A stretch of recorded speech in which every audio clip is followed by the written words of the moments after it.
computer is picking up a strange signal. Here, sir, you better take a look at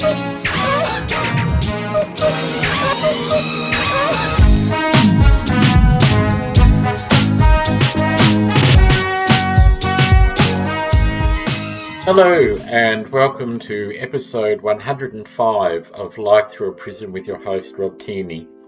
In this podcast we may take a look at topics which may include LGBTQIA+, disability or pop culture. If they don't fit into a category, it will fall into what the ... category. The article we are looking at is from my home state, Tasmania. Launceston General Hospital won't have proper air conditioning summer again. All the way back to episodes 60 and episode 61, I share my experiences after having a heart attack in 2023 in the heat of summer. I talked about this topic. I will put a link to these episodes if you want to get some context. So this episode's article is from abc.net.au entitled Launceston General Hospital Air Conditioning Upgrades Won't Be Complete for Summer by Jessica Moran. Exhaust fans from patient bathrooms at Launceston General Hospital are being used to instead suck in cold air from the air-conditioned corridors amid long-running heat stress issues, documents obtained under right to information laws show.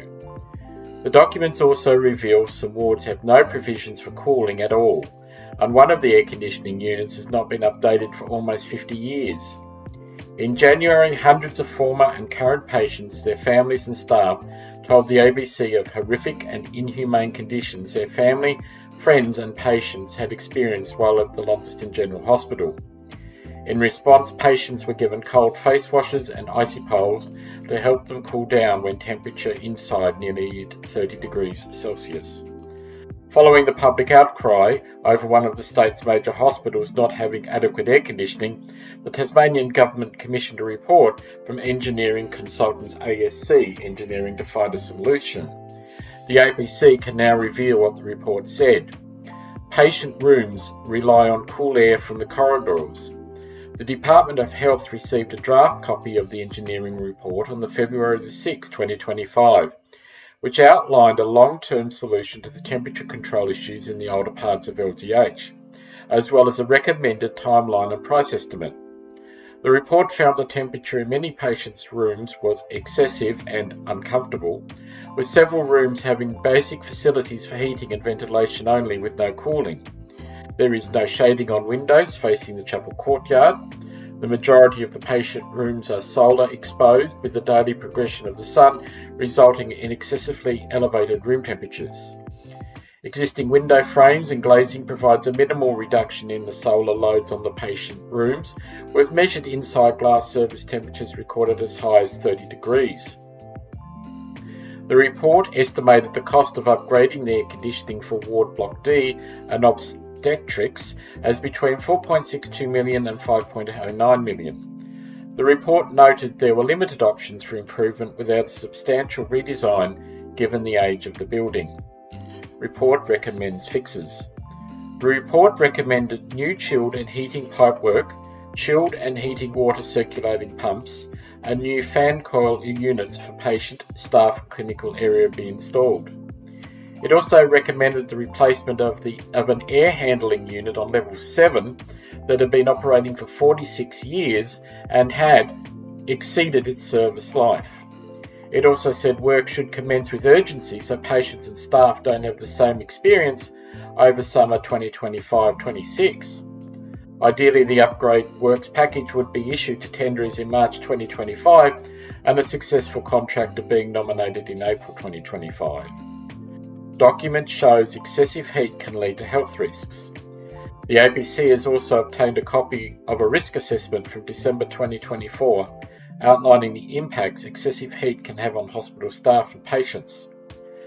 Throughout the Tasmanian's acute hospitals, excessive heat impacts upon the ability of workers to perform their assigned duties and patient comfort, the document said.